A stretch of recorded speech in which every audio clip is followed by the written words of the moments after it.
All right, welcome to Dead Harvey. This is where we're going to talk about indie horror, what's going on in the scene, what's coming out, what you should watch, and what indie horror filmmakers should be thinking about, because everything here is about giving indie horror filmmakers what they need to make their movies and then helping them find an audience. And anything we can do to get that going is all right in our book. Yes, we will give all the indie filmmakers all the resources they need except for money, as of now. Exactly. This is what everybody needs. So typically now we always start with some stuff in the news that we found, and then we get to what we watched last week and what we're going to watch next week. So, I mean, I don't think we can record this without talking quickly about Will Smith and the Oscars. I mean, I'm not going to put a link or anything in there because I think everyone knows what happened. Yeah, it sort of overshadowed all other news, at least for this week. But it's because it was so sort of all encompassing, and there's already been some just brilliant memes that have come out of this. Well, A, there's been brilliant memes. B, it kind of seemed like everyone was at the time was like, I think we should be on his side because we like Will Smith. Then a And then a whole bunch of people, and then a whole bunch of people afterwards were like, no, we're not on his side. This is absolutely brutal. I mean, for me, I'm talking to a bunch of people about this. It just, to me, shows how disconnected from reality a lot of that's exactly what I thought when I watched that moment. First, I was confused. I thought it was a sketch, and I was texting some friends, and we were like, is this real or is this not? What the hell's going on? A couple people thought it was real, a couple people thought it was staged. I thought it was staged because I didn't know what the fuck was happening. And and then after that, when they showed like the uncensored footage from Australia where Will Smith is screaming, "Keep my wife's name out of your fucking mouth," and then he says it again. I'm like, oh shit, that is either Will Smith is either showing us his best acting that he's ever shown. He's actually a great actor, but I was like, this is the best acting Will Smith has ever done, or this is fucking real. And and I think it was definitely real. And I also think what it 100% shows is how disconnected some of these people are. Like, they think they can, like, that's the way I looked at it. I was like, these are all your contemporaries, all your peers. Everybody around you who could possibly give you another job, keep you in the industry, and there's millions upon millions of people watching, and you get pissed off because someone insulted your wife, you think, in a joke, but you think it's totally cool to just walk up on stage and slap that guy. Yeah, and it was a joke about being bald, and I understand it's a medical condition, but it's not like she's dying of cancer or anything. And how many jokes have they made about guys being bald? Countless. Nobody's kidding. But it's not. To me, it's not even that. It's like to think that this is okay. This is my reaction. Later on, be like, yeah, sorry, I apologize. My bad. It's like, what are you thinking? Like, it just blows my mind. And to me, it's kind of on the larger scope of it. It's like these big Hollywood guys who are pumping out these studio films just simply live on a different planet. And he was unless the Academy suspends him for a while. I mean, I don't know if they should take away his award or not, but I think he should be blacklisted for a long time from ever coming to the Academy Awards again. Because I think that like taking his award away is kind of separate from what the issue was. But I think he should have been given the award, but he should have been kicked out of that place. He should have been walked out. Like, that's what everyone's. He should have been walked. Like, and someone's got to turn. I mean, that's just, to me, it's like, what are you thinking? Like, you think that that's an okay thing to do? Yeah, and all these like stand-up comedians, they're saying like, hey, if we say a joke and somebody doesn't like it, now they can just come punch up us on the stage. Or that's the mentality these people have. Like, but like when it's either okay to hit somebody or it's not. You got to draw the line very clear on that. And it's not okay. And especially in that kind of, it's not like a situation where they're like hanging out and nobody else was there and he was antagonizing his wife. And it was like one of those things where he was pushing him. He was paid as a comedian to roast people. And several other people got roasted that night.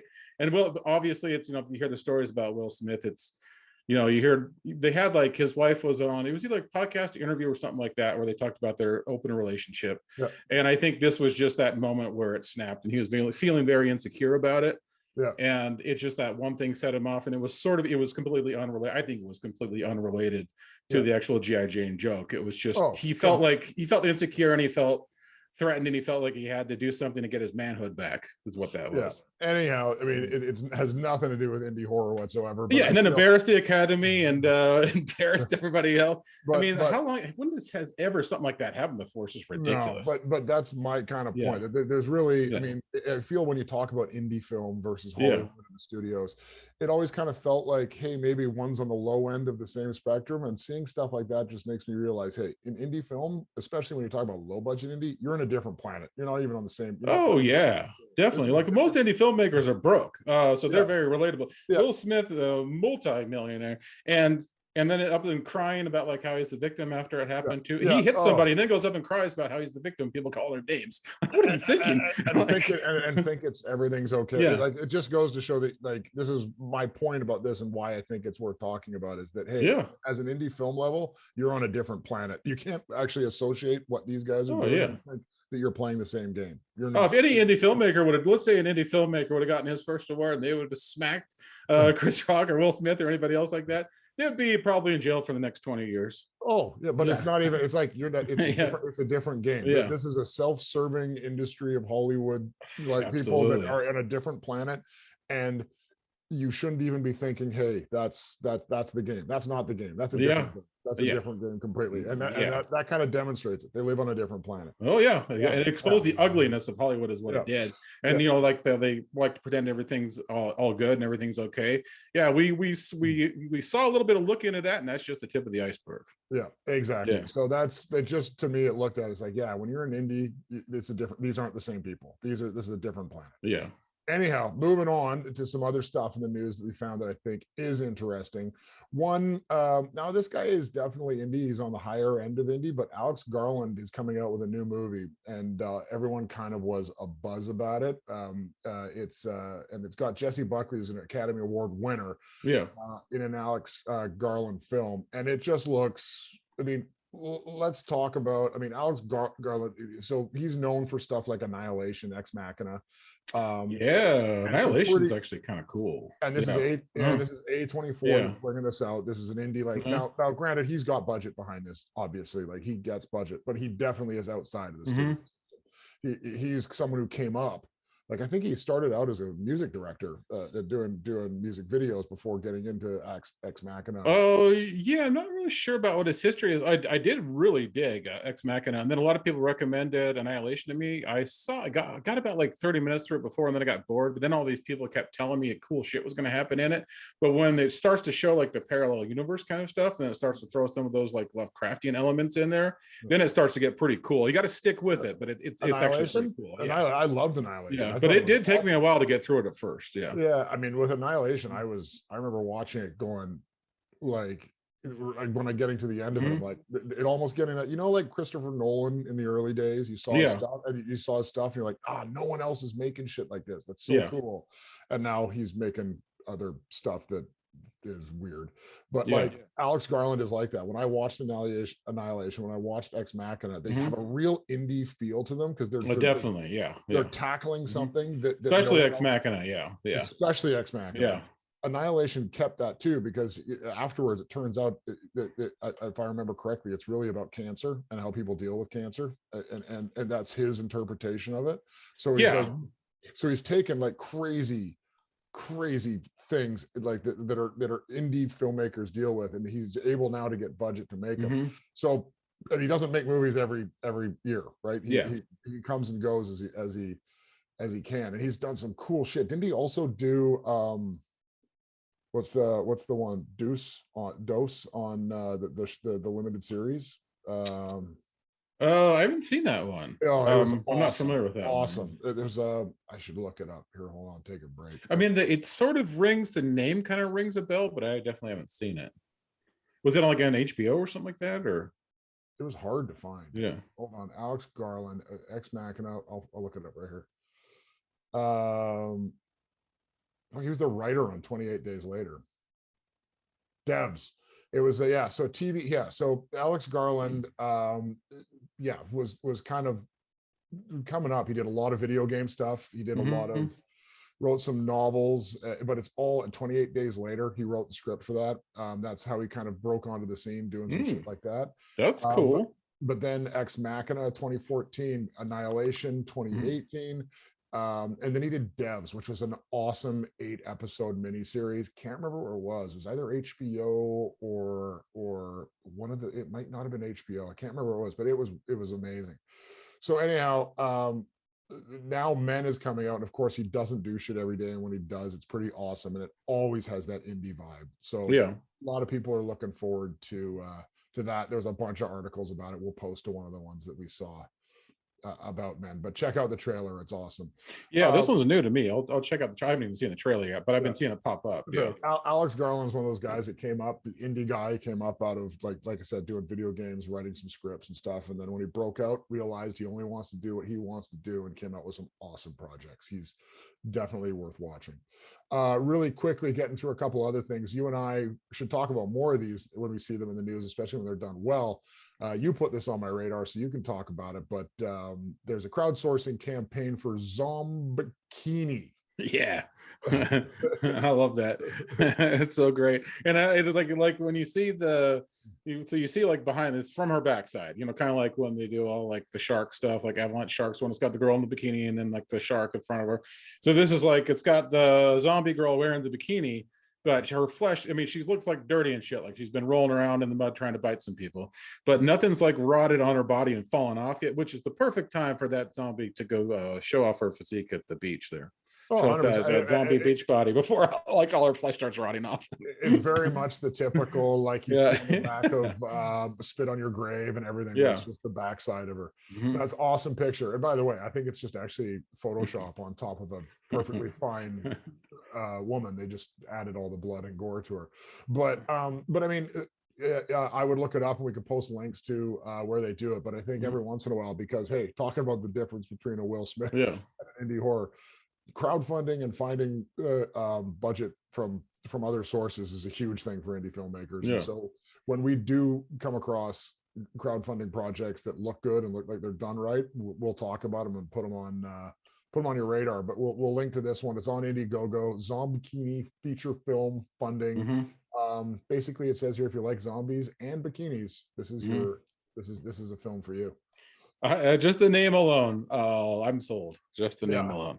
Yeah, it's hilarious. And we'll bring those up every once in a while. We'll put the link out there, but we should talk about crowdfunding, especially when cool. Yeah. The last little bit of news, and I read it and I just found it interesting. And this is probably more up your alley than mine. But they were talking about Webtoons are taking over the world. And now Webtoons are basically just essentially cartoons or comic books kind of put with animation for web distribution.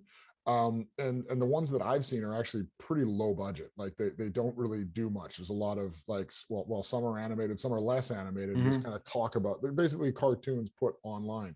Now, right now Netflix that recent Korean film that they had done, the horror one, was based on a webtoon, if I remember correctly. It was an awesome one, and it was super inventive, and it was apparently based off a webtoon that was popular in Korea. And so this article, and we'll post to it, is basically talking about how in these pockets, like in Korea, in different in Asia and certain other spots, these webtoons are really taking off because they're low budget to make, and they're getting way more attention than some other mainstream stuff. So it's a cool format to look at to develop ideas and intellectual property. So it's kind of cool. Yeah. Now the stuff I've read about Webtoons is you can get sponsorship on there. Basically, they can kind of like, I don't know if it's still like that, but when I read about it before, and I've seen some people have some videos on it, they say you can get, if enough people are reading your stuff and people Webtoons like it, they'll sponsor you for it. Then you could actually get some cash for doing what you love. But it's got a different format. It's got like a vertical format. So, like most comics you'll read, it's kind of like, so in America, we read comics left to right, top to bottom.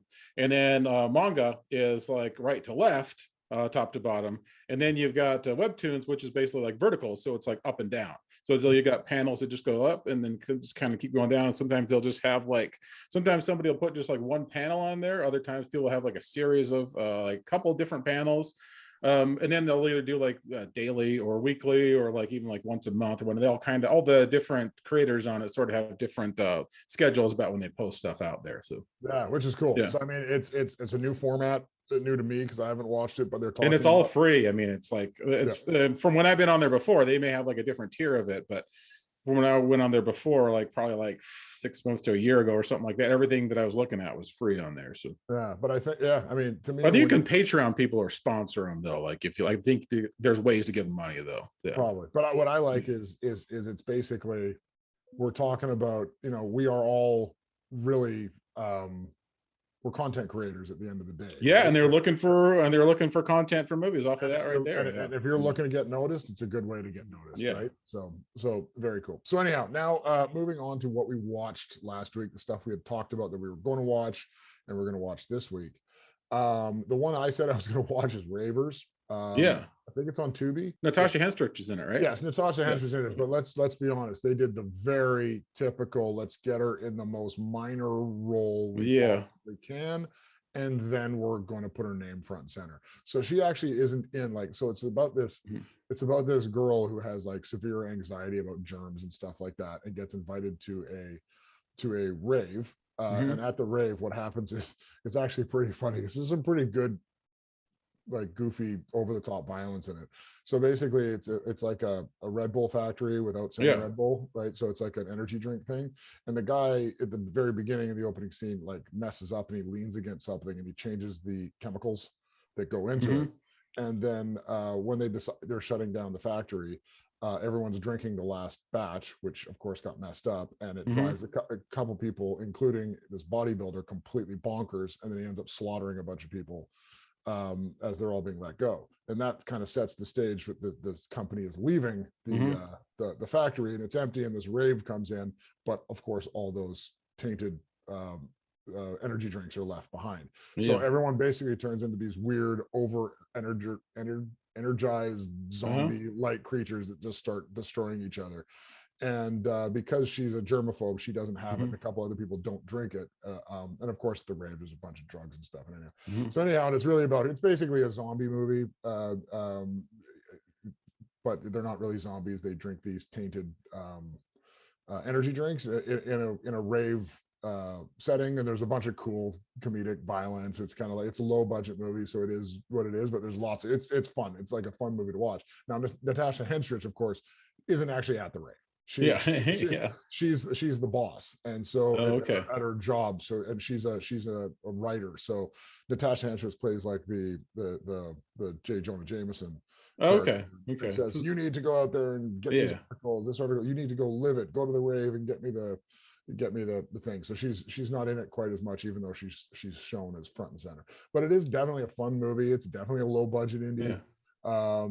They have some budget because there's a lot of good gore in it, but it's definitely in that low budget indie range. It's entertaining, definitely worth checking out, and it's on Tubi, so it's free.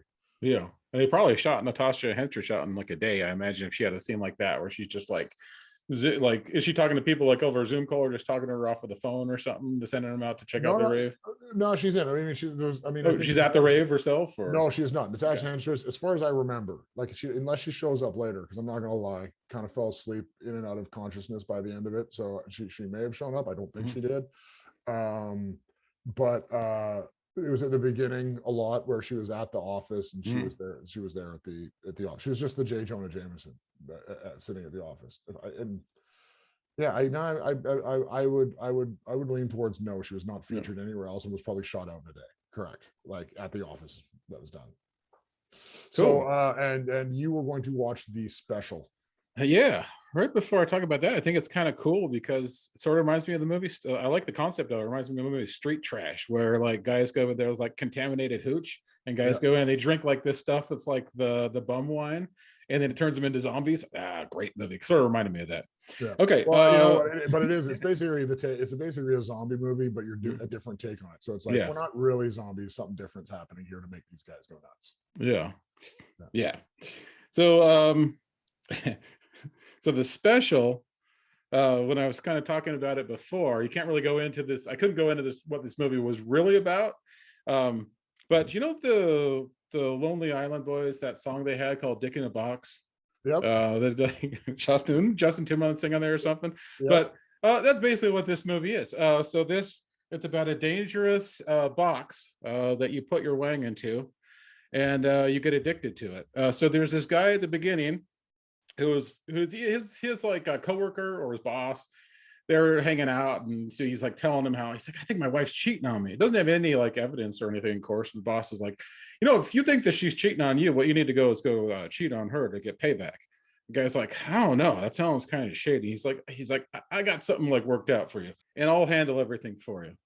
So he takes him to this like brothel, and then all these girls are coming up to him and everything. He goes, you don't want that. You want the special. And so this lady who's in charge, the madame, she's like, okay, I'll give you the special.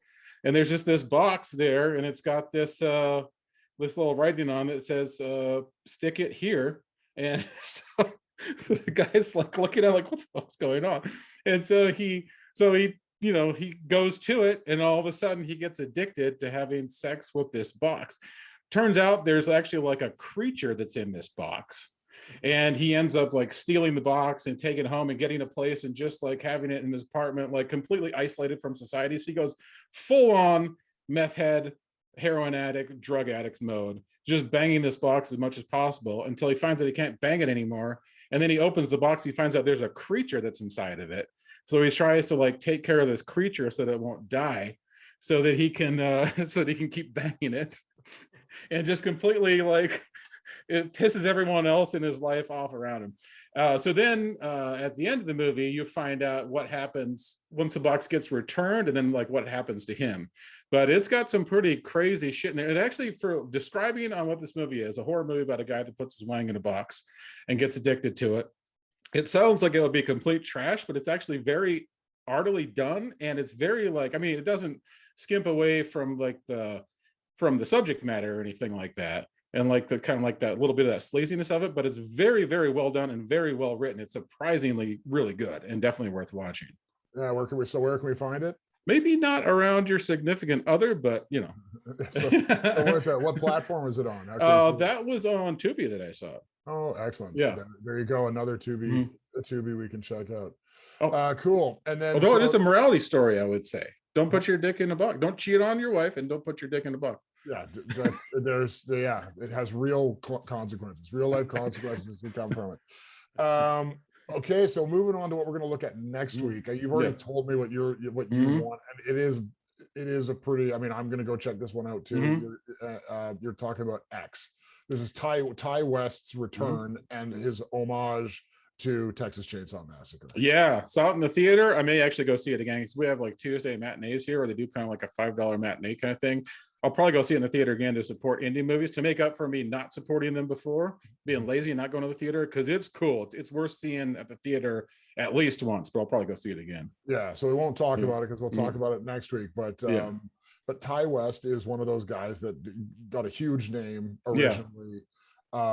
With some pretty badass horror films. I think he did Cabin Fever 2 after Eli. Yeah. And then what was the big one he did? Neighbors or House of the Devil, and then The Innkeepers. House of the Devil. Innkeepers, that's the one. His movie's kind of like hit and miss with me. House of the Devil I was really bored by. I think it was pretty well done, but it's really slow. And then some crazy shit happens at the end. But this movie for me, X fired on a lot of cylinders that I think really works. Like he was on his game on this. It's really cool. Well, Ty West and he's been doing TV for a while, like for the last 5, 6, 7 years. He's been doing a bunch of TV shows, getting into TV directing.